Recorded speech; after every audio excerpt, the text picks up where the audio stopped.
I still have this general heading, industrialization,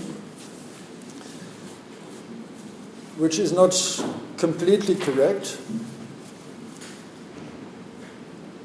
because it is capitalist industrialization. So we have to be a little bit careful there and should not mix up unnecessarily these things. Making or adding profit and profit rate means that it specifies actually what kind of industrialization we are talking about. Meaning it is not about industrialization in general terms, but it is about this industrialization of which we know that had been initialized, or where we have this major historical term in terms of gain orientation. It's not about industrialization as a technical process. It is part of it, but we are interested in this part that is immediately closely linked to this capitalist, to the establishment of capitalist market orientation, which is based in the idea of gain orientation as a historical shift. It's not just increasing productivity or production in general, but it is about doing so in order to get gain out of this process. We mentioned the different dimensions of it, namely the individual as natural person or legal personality are standing at the center of this entire process. Legal personality means it can be a group of people, it can be about a firm, but still, as actor, it is an individual. We are not talking about the individuals within this firm with their different roles. This, of course, plays a role, and there we have transaction cost. If people are easygoing and work, if people are having other interests, and they all have other interests, nobody is really and only interested in the performance of this firm. But we are dealing with this firm then as a legal entity, as a legal personality. The same is true when it comes to the state being part of this capitalist market orientation. And then we have this definition of the common weal, of the common interest, as a matter of individual interaction between individuals.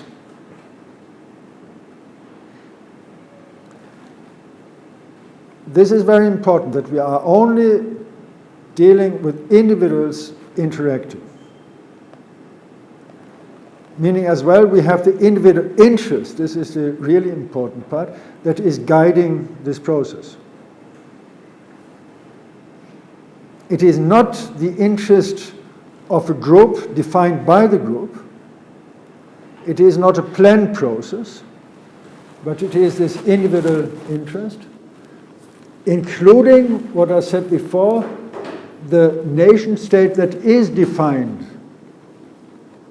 in many cases in political philosophy as a social contract, meaning where individuals agree as individuals on what they have in common, what they want to achieve. It is very important to understand the entire economic process. It is very important to understand what actually happens when we are talking about the generation of value. And then we have finally this defining all this defining the utilitarianism as a matter of individualism. Of course, it plays a role.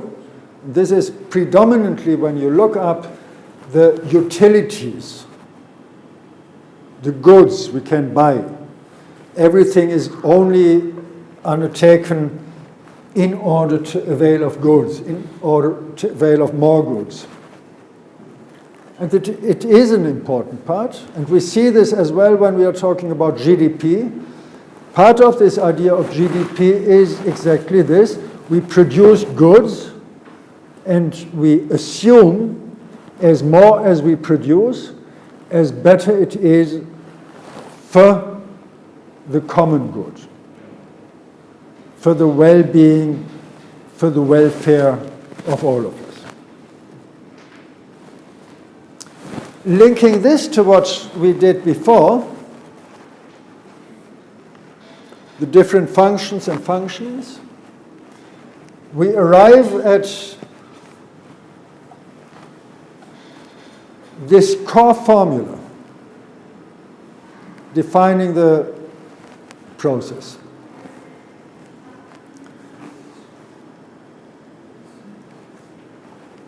P stands for profit, meaning the gain we get. But the profit rate, actually, this is a different thing. The profit rate will decrease related to delta C divided by V, meaning with an increase of constant capital in relation to variable capital. So all these little nice formulas express a relationship. Don't just put the figures out there. Know what you are talking about. And there is a difference between profit and profit rate. And there's a decisive difference, because the profit rate, in any case, is not the amount of profit we have at the end of any process, but it is related to some part of the input. I say it in this way: to some part of this input is important, because you find actually different definitions of profit.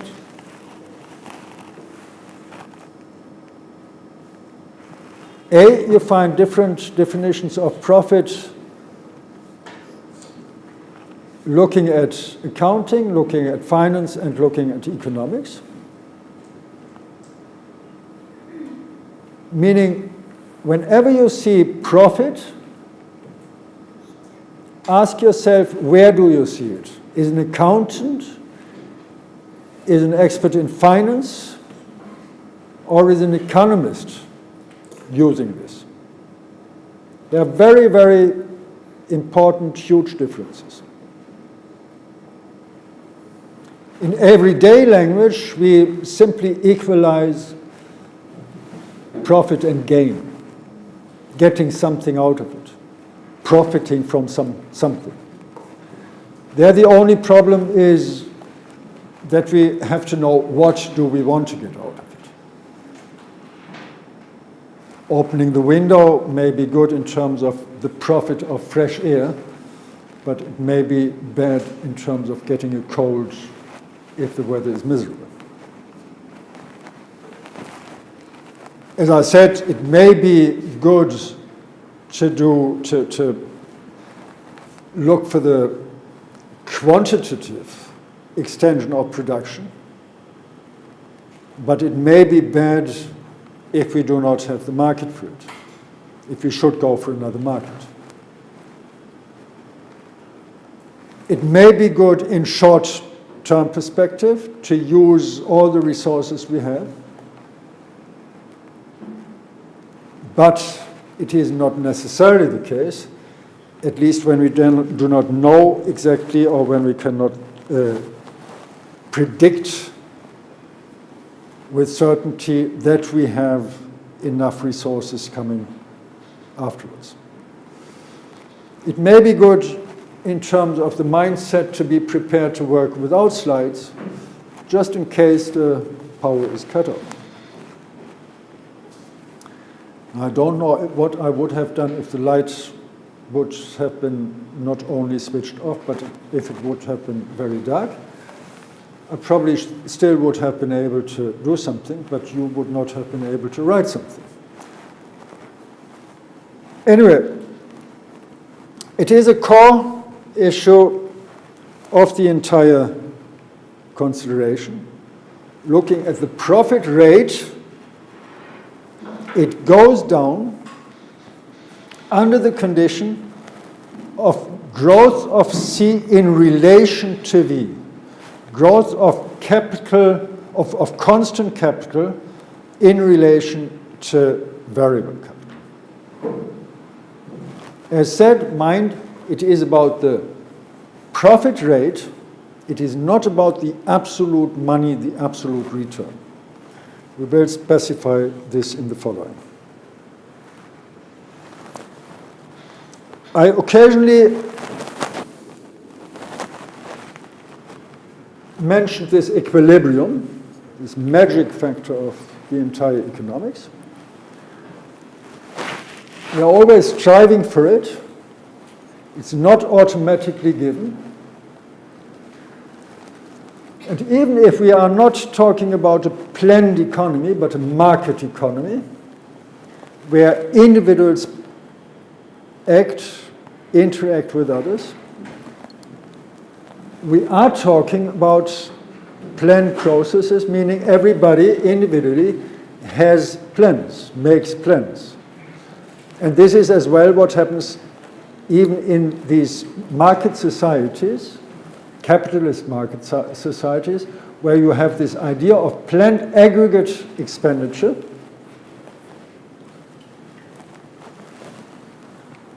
i.e. in GDP, that is the production, the real GDP, as a planned expenditure. This is what we want to do in this society, what is planned to do in constant prices. It has to be emphasized in terms of planned because there's always something that can happen, that can go wrong. Be it a tsunami, be it a natural disaster of any kind, be it the lack of flow of resources. There could be political issues behind it in terms of the war cutting us off.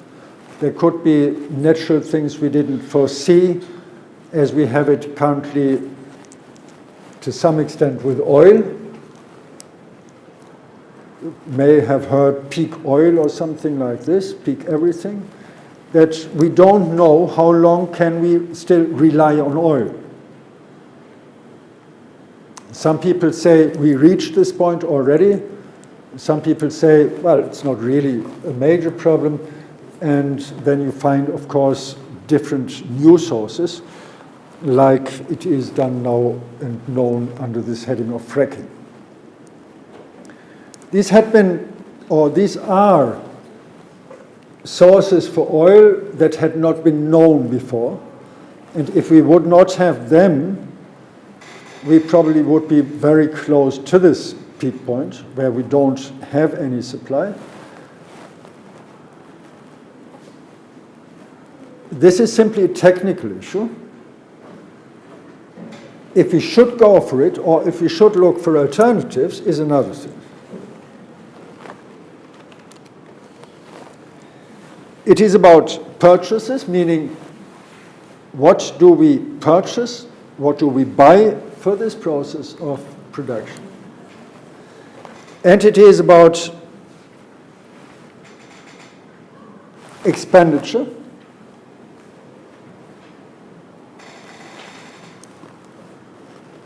How much do we actually pay for it. This is a very important point in the overall calculation. It's not just the input in absolute terms, but it is in constant prices. And it is about the activities. This is more the technical side. So you have to look at the entire question of equilibrium of production from the different sides of input and output, of output and input. It's technical, simply the activities and the value that is going hand in hand with it. Meaning, again, if you look at C plus I plus G plus NX, consumption, investment, government spending, and net export, it doesn't say anything as such as long as you do not specify what we are actually talking about in terms of expenditure, purchases, or activities. These are the fundamental issues that have to be clear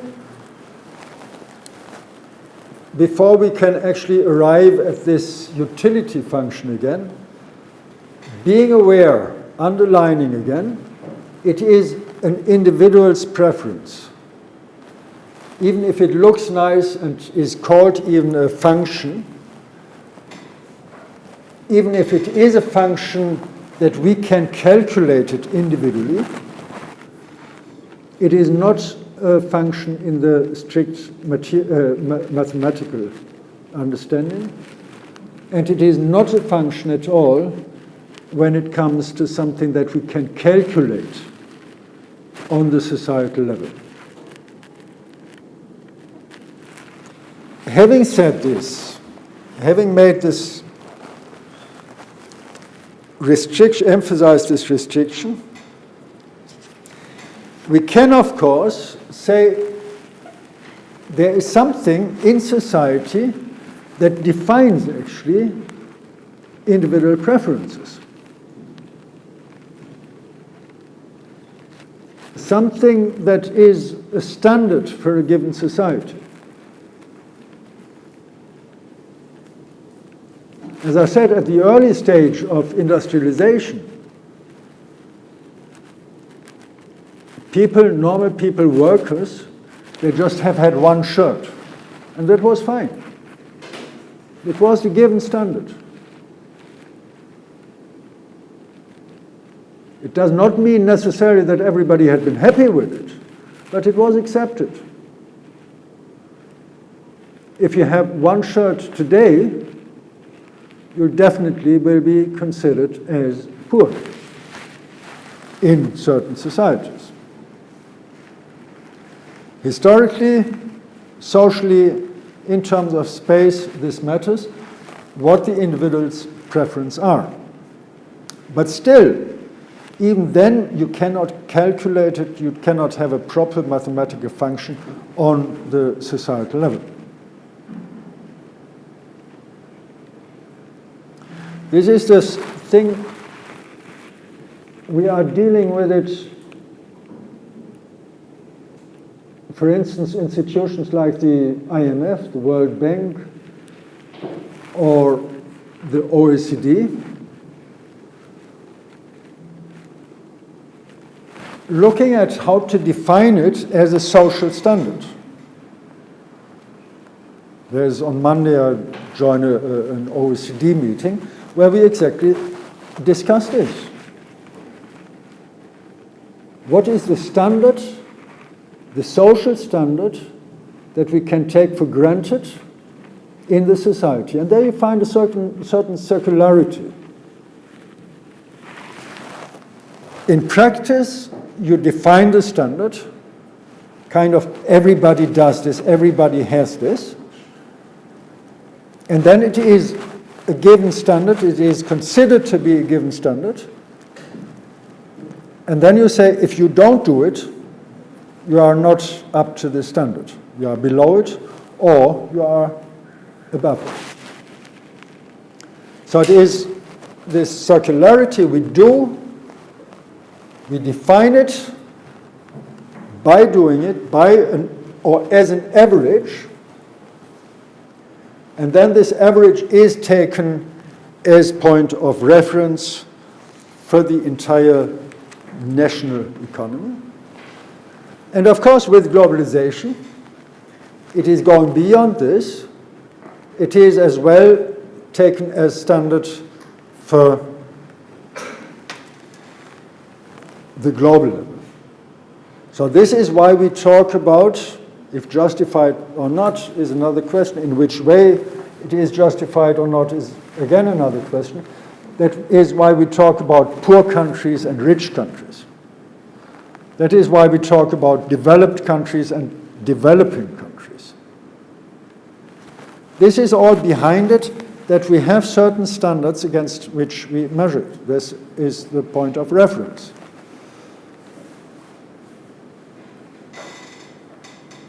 How they are set, as I said, not explicitly. There is nobody who defines it.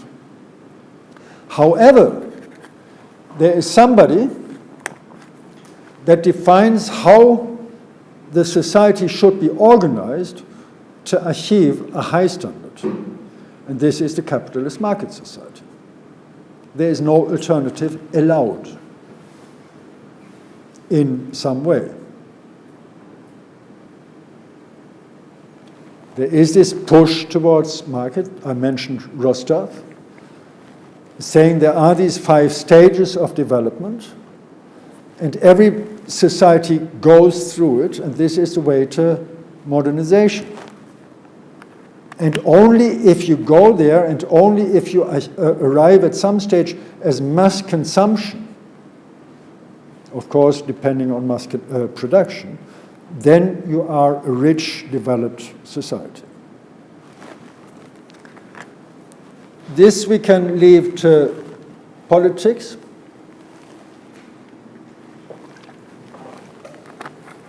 Although we should keep it in mind as an important background of this entire process. As an important background, not least because especially this massification and what I named here scarcity-fication is something that is exactly playing a role here. Meaning what we have, first and foremost, is the contradiction between the productive process and the market needs. On the one hand, it is about producing as much as possible. As much as possible means not least as much as we can sell profitably. But at the same time, there is this idea of the side of production. If I produce everything very cheap, I cannot really sell it. At least I cannot ask for a high price. I have mass production, produce as much as possible,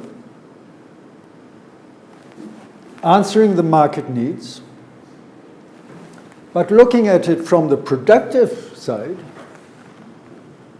I want to keep things back that I can determine a higher price.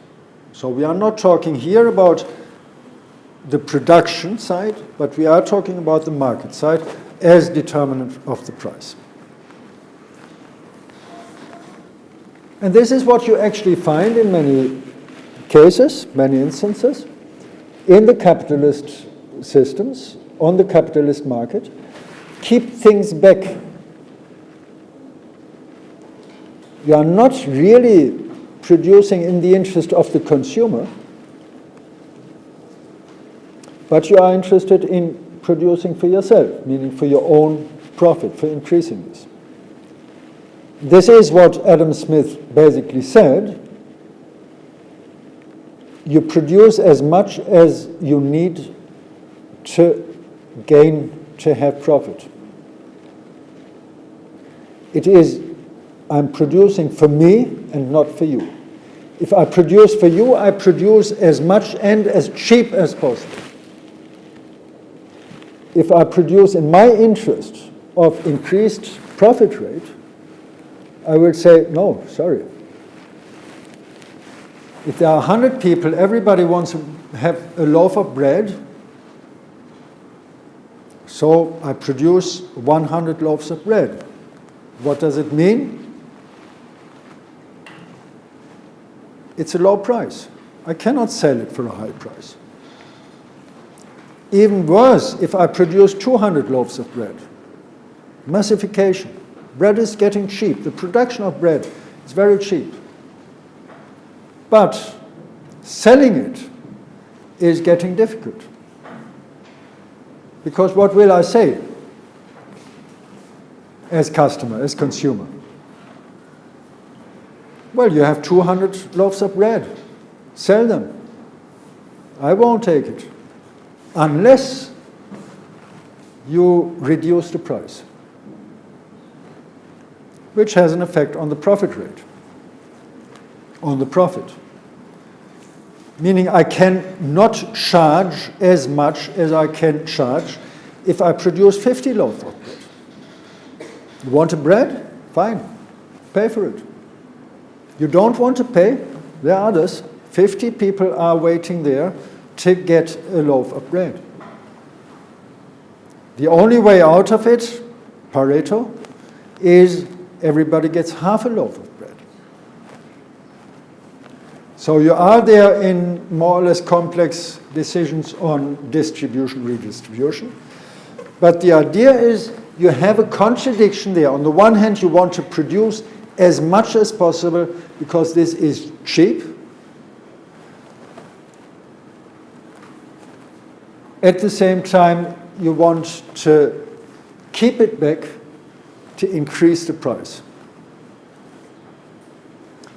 Meaning you can translate this contradiction into, on the one hand, value generation. This is where value is actually produced, and value realization, which is where I go onto the market and try to negotiate the price. This is the cost of the loaf of bread, of the furniture, of whatever you produce. This is the cost of providing a service. Because providing a service is not just something that I say, well, I can do it. I do it for 100. Tomorrow I'll charge you 10,000. There is a determination of this value, as well of services where we don't have material input in the strict sense. In the process of production of books, I have material input. Paper, binding, printing, all this. But there is this other thing of somebody writing, and this has a value as well in terms of we cannot simply arbitrarily say, okay, we'll charge this and that, or we'll give this person this and that.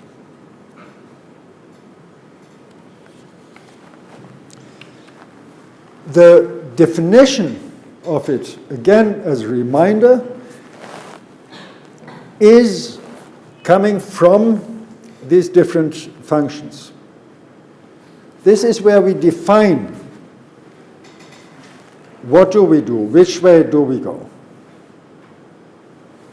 Where there are political decisions of saying, okay, it may be good for the economy to keep things back, but the people need this and that good. Education. You can hold it back and say, yeah, we make education, we provide it only for a few rich people.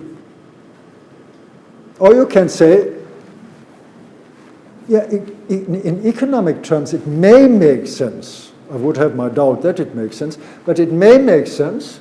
It is at least profitable to run a university, a private university, a private school. But in terms of welfare function, it is not, because all people have to have a certain standard of knowledge. What it means in exact terms is a different story. Sometimes in some societies you may say just being able to write and read, that's enough. 1 + 2, that's enough. In some societies you have to have quite a lot of knowledge just to be able to perform basic functions of life, to survive. I mentioned this the other day actually, and I'm just not able to survive anymore because I wanted to pay something via internet, and they have this new security system which wrecked me completely, and I said I won't buy it. I still don't know how it works. I found it out because I have to use it. I found it out. Actually, the banker, I contacted the banker for it. She told me first nonsense. She didn't know herself. Because something is saved on her, a link is saved on her computer and she just clicks on it. She gave me first the wrong link, and then something magically happened before I actually realized that there is a new registration of my Visa card, and I paid, and I thought now it's getting complicated, and I got the message, you paid already, successful. Oh, I said, that's great. But I still don't know how to use it. I'm scared when it comes to the next time of going through this again, of applying another application and stuff like this. This is something we have to know today to survive in certain areas. Now, not everybody has this, needs this, but more and more we need this. It is not only, and possibly it is today not even about writing basic calculations. Of course, we still need this, but we have our software with this beautiful autocorrect. It usually makes a mess out of what we write, so we should at least be able to read what the computer said we should write. But we have this, and at least we have this mode of marking this is wrong, look at it. So it changes. It's not only how much we have to know, but it is as well what kind of knowledge are we talking about.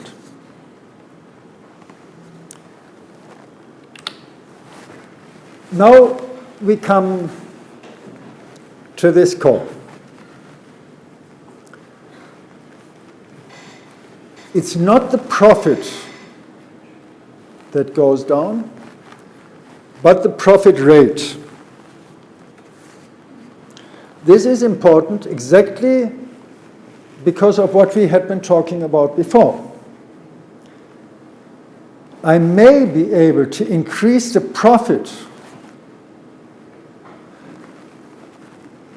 by a certain combination during this process of production, but at the same time, I decrease the profit rate because it depends on the input. I produce more and more.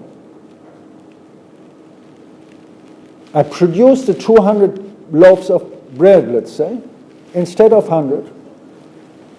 And actually, you all say, yeah, I want a second one. I wouldn't need it necessarily, but elasticity and all this stuff, it's fine to have it. I don't have to calculate, okay, I only eat this and that. I can just be generous with myself, spoil myself, and eat as much as I want.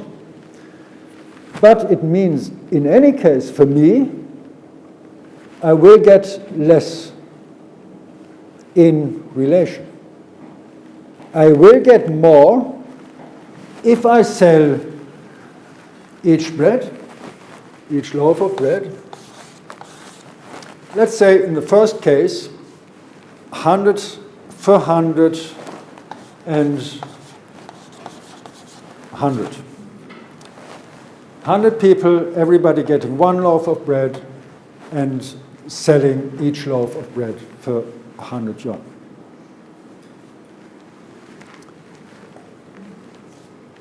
Now there is a demographic change, only 50 people, or there is the increase of production, 200 loaves of bread. This changes, looking at the realization side, this changes what is going on in terms of what I get out of it. Meaning I produce now 100. With this I can increase the profit. I stay with the same profit rate. Or, well, not in this case, actually in case of 50 I won't be able to sell them. Or I adapt to the 200 there, meaning I produce more, but actually this is this 200, and here it would turn to, let's say, 50. Because you won't buy it for 100 anymore. You will say, no, for 50, fine. For 50 I buy 2. Which means at the end of the day, actually I still have 100. Because now I sell 2. I sell 2 of the breads, but each for 50, which leaves me at the end of the 100 again. But in relative terms, it is less. In terms of the rate, it is less. This is the contradiction we are working with. And of course, I can do a calculation with other figures, and I get actually even more out of it. But at the same time, still, the rate of it is decreasing.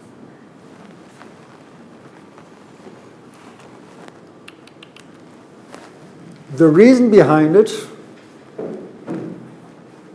is that what I mentioned before, capital investment, the productive factors, are all needed for the process of production.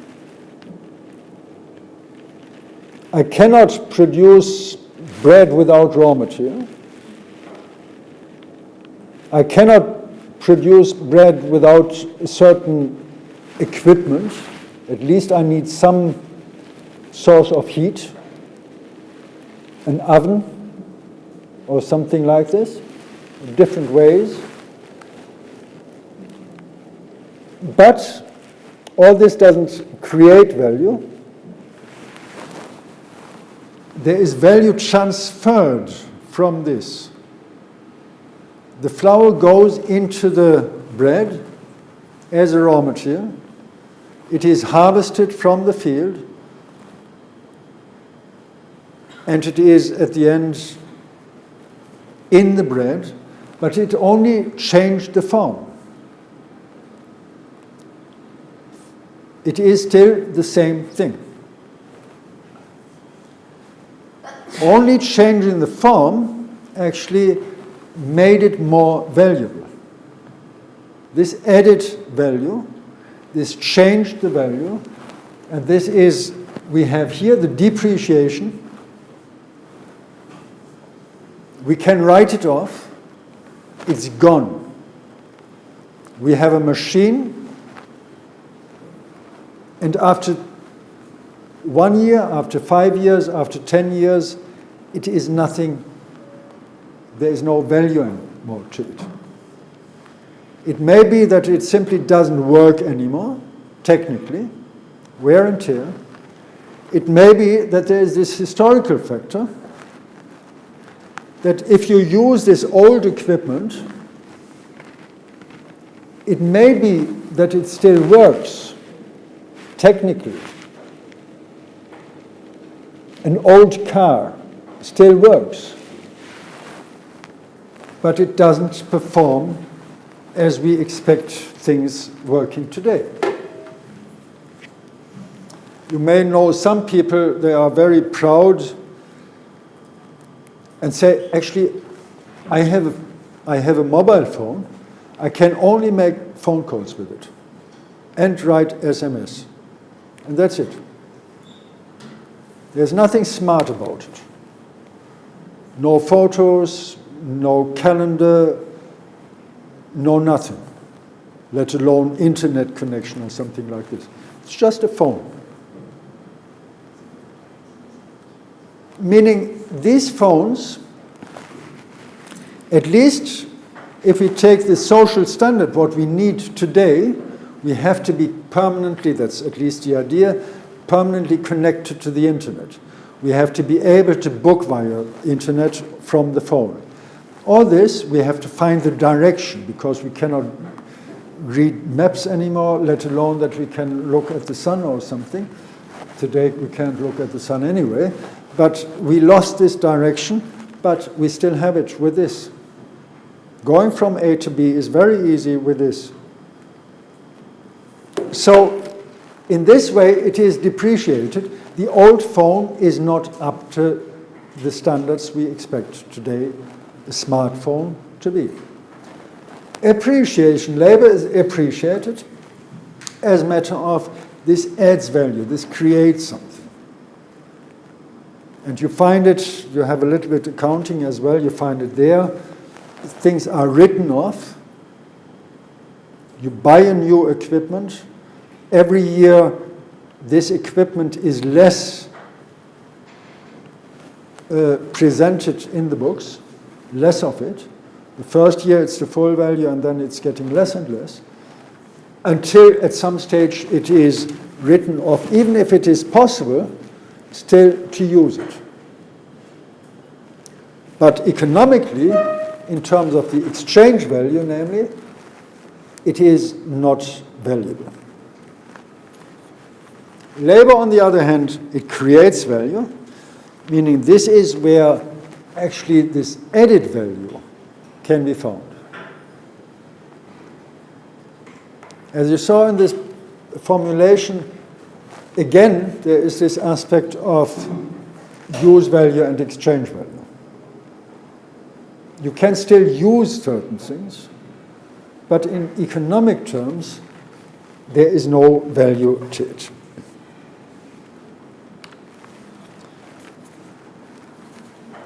And in economic terms, we are talking about the organic composition of capital. It is not about the technical side, it is not about the use value, but it is about the value side.